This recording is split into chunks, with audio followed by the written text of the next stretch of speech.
ও বন্ধু, সর্বপ্রথম বুখারী শরীফের মধ্যে এসেছে হাদিস খানা। আপনারা বলেছেন কবর, এই কবর নিয়ে আলোচনা করতে হলে বন্ধু প্রথম থেকে যেতে হবে শেষ পর্যন্ত। যখন মুমিনকে প্রশ্ন করা হবে, রাসূল সাল্লাল্লাহু আলাইহি সাল্লাম সামনে থাকবে, ওনাকে প্রশ্ন করা হবে নবী সম্পর্কে, তখন মুমিন সঙ্গে সঙ্গে উত্তর দিয়ে দিবে, যেই মদিনার নবীর জন্য পাগল ছিলাম, উনি তো আমার প্রাণের নবী। ও বন্ধু, উত্তর দিতে দেরি রে, হাদিস শরীফ প্রমাণ করেছে উত্তর দিতে দেরি। বন্ধু সঙ্গে সঙ্গে কবরটা দৈর্ঘ্য এবং প্রস্থে 70 গুণ বন্ধু বেশি চওড়া হয়ে যাবে। আর জোরে বলুন না সুবহানাল্লাহ। ফেরেশতারা সঙ্গে সঙ্গে বলে দিবে বন্ধু, যে দুইজন ফেরেশতা কবরের মধ্যে প্রবেশ করবে, কালো বর্ণ, বর্ণটা হলো কালো, আর চক্ষু দুইটা হলো নীল। ও বন্ধু, দুইটা আসবে, জানেননি দুইটা ফেরেশতার নাম? একজনের নাম মুনকার, আরেকজনের নাম কি? নাকির। জোরে জোরে বলেন না সুবহানাল্লাহ। এই জন্য বন্ধু আমি সব সময় বলি এটা, 40 কদম হাঁটিয়া আসবে রে সজন, মুনকারে নাকির হাজির হইবে রে, কবরটা ওপেন হয়ে যাবে। কিন্তু আমার নবী হাদিস শরীফ দ্বারা প্রমাণ করে দিয়েছেন, আল কবরু রওজাতুম মিন রিয়াদিল জান্নাতি আও হুফরাতুম মিন হুফারিন নার। কবরটা জান্নাতের একটা বাগান, জান্নাতের একটা টুকরা হবে, জাহান্নামেরও একটা গর্ত হবে। আপনাকে আমাকে আমরা নিজেরাই বন্ধু সিদ্ধান্ত নিতে হবে, আমরা কি আমাদের কবর, আমরা কি আমাদের বর্জকি জীবনকে সুখের করব না দুঃখের করব? যদি বন্ধু সুখের করতে চাই রে, অবশ্যই আমাদেরকে হক্কানি আলেম, হক্কানি আল্লাহর ওলিদের সাথে সম্পৃক্ত থেকে জীবন চালাইতে হবে, তাহলে আমাদের জীবনের মান পরিবর্তন হবে, অন্যথায় কোনোভাবেই সম্ভব না। ও পিছড়িয়ার মানুষ, ইসলামের তৃতীয় খলিফা হযরতে ওসমান রাদিয়াল্লাহু তাআলা আনহু যখন তিনি কবর দেখতেন, এত বেশি কান্না করত, মনে হতো যেন ওনার চোখ দুইটা ঝর্ণা হয়ে গেছে। ওনাকে যখন প্রশ্ন করা হলো, ও খলিফাতুল মুসলিমিন, আপনি কেন কান্না করেন? যখন আপনার সামনে হাসর নিয়ে আলোচনা হয়, জাহান্নাম নিয়ে আলোচনা হয়, আপনি তখন এত বেশি কাঁদেন না। কবরের কথা শুনলে, কবর দেখলে আপনি এত বেশি কান্না করেন। এবার উসমান রাদিয়াল্লাহু তাআলা আনহু একটা ডাক দিয়ে বলল, কবরে কান্নার কারণ হলো বরজখী জীবনের প্রথম স্তর হলো কবর। এই জায়গায় যে জিতে যাবে তার সবগুলো জায়গা ইজি হয়ে যাবে, এই জায়গাটাতে সে বিপদগ্রস্ত হয়ে যাবে, তার বাকি পুরো সময়, পুরো স্টেপ তার জন্য বিপজ্জনক হয়ে যাবে। এই জন্য কবর দেখলে বেশি কান্না আসে। জোরে জোরে বলুন না আল্লাহু আকবার। আমাদের ডাইনে বামে কত কবরস্থান, ও বন্ধু, কত আপন স্বজনকে দাফন করে রাখলাম, দেখার পরে আমাদের অন্তরে এটা আসে না যেই কোনো মুহূর্তে আমাদের কেউ কবরে চলে যেতে হবে। বন্ধুরে আমার, হযরত আবু হুরায়রা রাদিয়াল্লাহু তাআলা আনহু থেকে হাদিস বর্ণিত, হযরত ওসমান রাদিয়াল্লাহু তাআলা আনহু কেন কান্না করতেন তার রহস্যটা আমি আপনাদেরকে বলবো। কবরটা দেখতে কিন্তু সবার ক্ষেত্রে একই রকম দেখা যায়, ঠিক না ঠিক? কবরটা দেখতে সবার ক্ষেত্রে একই রকম দেখা যায় বন্ধু। কবরের মধ্যে একই রকম বাঁশ দিয়ে ছাউনি দেওয়া হয়, একই রকম কায়দায় বন্ধু মাটির উপর দিয়ে সুন্দর করে লেবেল করে দেওয়া হয়। দেখতে যদিও একই রকম, কিন্তু ভিতরের আচরণ হবে পুরো ভিন্ন। ও বন্ধু, সর্বপ্রথম বুখারী শরীফের মধ্যে এসেছে হাদিস খানা। আপনারা বলেছেন কবর, এই কবর নিয়ে আলোচনা করতে হলে বন্ধু প্রথম থেকে যেতে হবে শেষ পর্যন্ত। যখন মুমিনকে প্রশ্ন করা হবে, রাসূল সাল্লাল্লাহু আলাইহি সাল্লাম সামনে থাকবে, ওনাকে প্রশ্ন করা হবে নবী সম্পর্কে, তখন মুমিন সঙ্গে সঙ্গে উত্তর দিয়ে দিবে, যেই মদিনার নবীর জন্য পাগল ছিলাম উনি তো আমার প্রাণের নবী। ও বন্ধু, উত্তর দিতে দেরি রে, হাদিস শরীফ প্রমাণ করেছে উত্তর দিতে দেরি। বন্ধু সঙ্গে সঙ্গে কবরটা দৈর্ঘ্য এবং প্রস্থে 70 গুণ বন্ধু বেশি চওড়া হয়ে যাবে। আর জোরে বলুন না সুবহানাল্লাহ। ফেরেশতারা সঙ্গে সঙ্গে বলে দিবে বন্ধু, যে দুইজন ফেরেশতা কবরের মধ্যে প্রবেশ করবে কালো বর্ণ, বর্ণটা হলো কালো আর চক্ষু দুইটা হলো নীল। ও বন্ধু, দুইটা আসবে, জানেননি দুইটা ফেরেশতার নাম? একজনের নাম মুনকার, আরেকজনের নাম কি? নাকির। জোরে জোরে বলেন না সুবহানাল্লাহ। এই জন্য বন্ধু আমি সব সময় বলি এটা, 40 কদম হাঁটিয়া আসবে রে সজন, মুনকারে নাকির হাজির হইবে রে তখন। বলেন 40 কদম হাঁটিয়া আসবে রে সজন, মুনকারে নাকির হাজির হইবে রে তখন। কি সওয়ালের কি জবাব হইতে যে পারে, সময় থাকিতে ও জানিও তারে, ও মন জানিও তারে। 40 কদম হাঁটিয়া আসবে রে সজন, মুনকারে নাকির হাজির হইবে রে তখন। বন্ধু যখন উত্তর দিয়ে দিবে, ফেরেশতারা সঙ্গে সঙ্গে বলে দিবে, আমরা জানতাম তোমার উত্তরটা এমনই চমৎকার হবে। বন্ধু হাদিস শরীফের ভাষা অনুযায়ী বলছি, আমার কোনো ভাষা নাই বন্ধু। তখন ওই গায়েব থেকে ফেরেশতাদের কাছে আওয়াজ চলে আসবে, বন্ধু তখন বলে দেওয়া হবে, তার কবরটা জান্নাতের নিয়ামতে বরাদ্দ করে দাও। আমরা দেখি 3.5 হাত মাটির ঘর, এই 3.5 হাত মাটির ঘর বন্ধু মুমিনের জন্য 3.5 হাত থাকবে না, লম্বাতে বন্ধু এইভাবে দুই দিক দিয়ে 70 গুণ বন্ধু চওড়া হয়ে যাবে।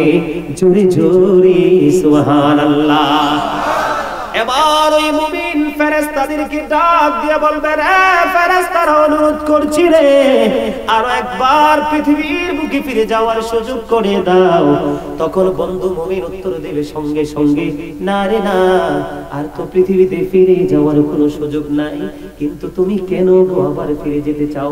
তখন ফেরেশতারা বলবে, প্রশ্ন করার সঙ্গে সঙ্গে মুমিন উত্তর দিবে, আমার জন্য এত বড় নিয়ামত, আমার জন্য এত নিয়ামত বরাদ্দ করেছে আমার মালিক, আমি আমার আপন স্বজনদের কাছে, আমার প্রিয়জনদের কাছে এই সুসংবাদটা দেওয়ার জন্য যাব। জোরে জোরে বলুন না সুবহানাল্লাহ। বন্ধু, টাঙ্গাইল পিচুরিয়ার মানুষ কেমন করে ঘুমাও বন্ধু ঘরে, কেমন করে দুইটা চোখের পাতায় এক হয় রে আলী ডেকে ডেকে বলছে, ইসলামের চতুর্থ খলিফা হযরতে আলী কারামাল্লাহু ওয়াজহু তিনি ডেকে ডেকে বলছে, রে পৃথিবীর মানুষ তোমরা দুনিয়ার বুকে ঘুমিয়েছ রে, যেদিন কবরে যাবা সেদিন তোমাদের ঘুম ভাঙবে, কিন্তু সেদিন ঘুম ভাঙলে কোনো লাভ হবে না। সজাগ যদি থাকতে হয় এই পৃথিবীর বুক থেকে সজাগ থেকে বরযুগী জীবনে পা দাও। জোরে জোরে সুবহানাল্লাহ। আরেকটু মহব্বতে বলুন না সুবহানাল্লাহ।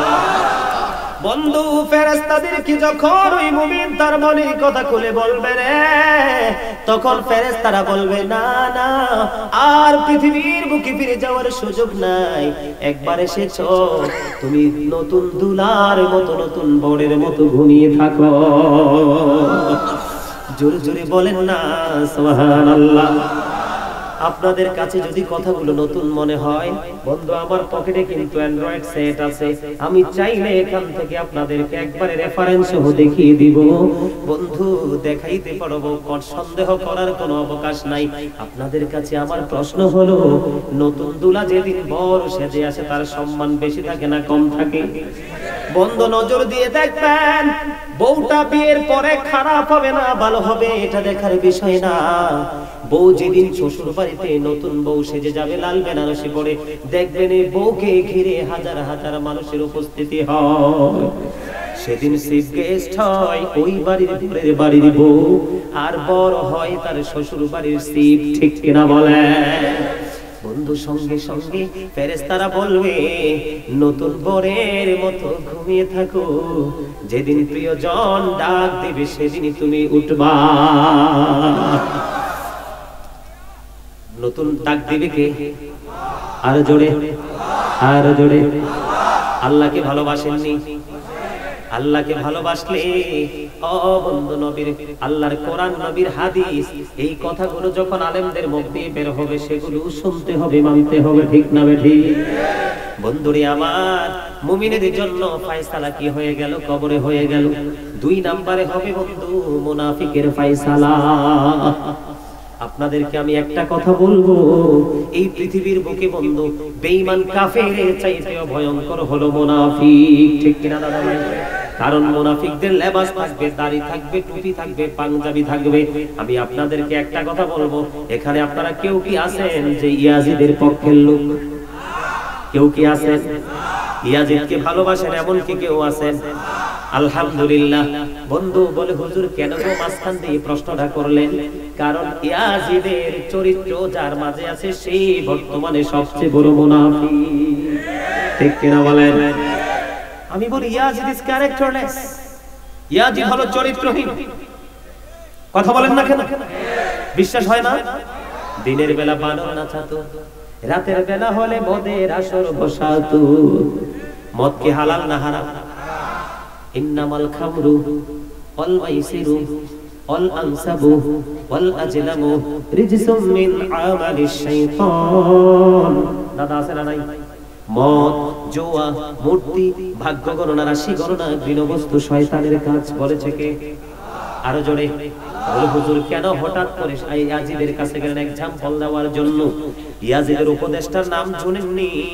ইয়াজিদের উপদেষ্টার নাম ছিল শারজুন বিন মানসুর রুমি, যার যিনি ছিলেন একজন ইহুদি। বেঈমান কাফেররা কি আমাদের বন্ধু না শত্রু? শত্রু না? আরে ভাই আমি বলবো কেন? আল্লাহ বলেছে ইন্নাল কাফিরিনা কানু লাকুম আদুওয়াম মুবিনা, the heretics are the eternal enemy of the believers. ঈমানদারদের প্রকাশ্য দুশমন হলো বেঈমানেরা।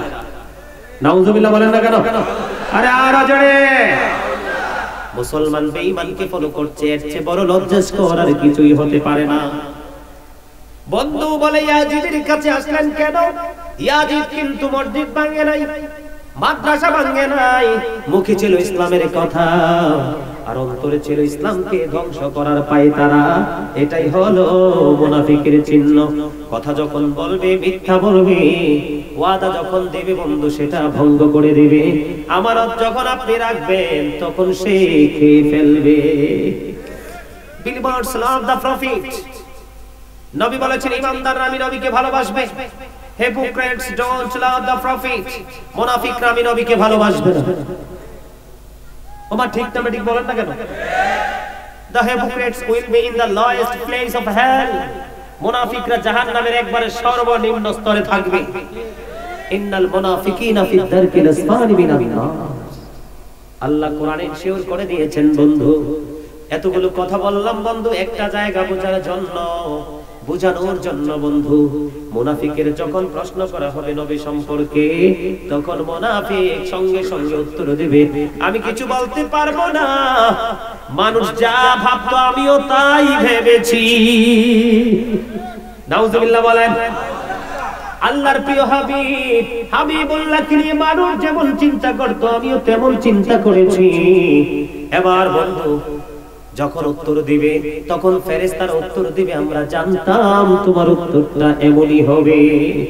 এবার বন্ধু মাটিকে অর্ডার দেওয়া হবে, মাটি মাটি রে এমন ভাবে চাপ দাও চতুর্দিক থেকে বন্ধু।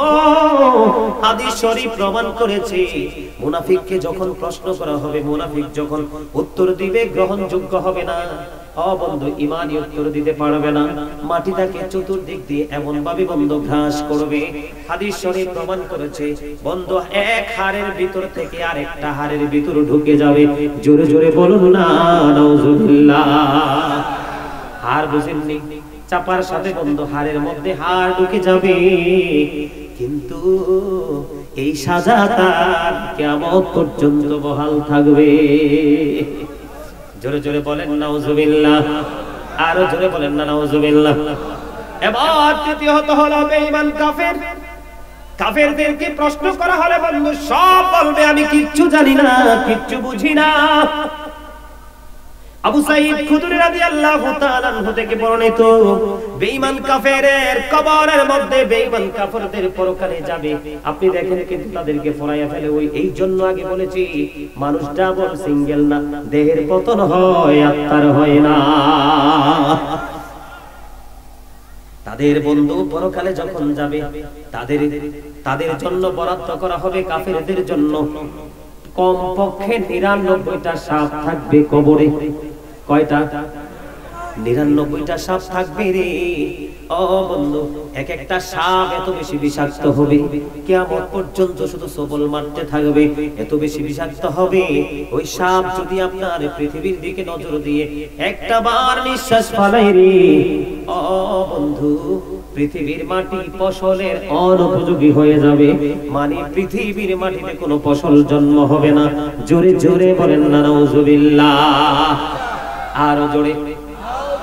আমাদের কি চিন্তা করতে হবে, ইমানদার হওয়ার নাকি ওই দলে যাওয়ার?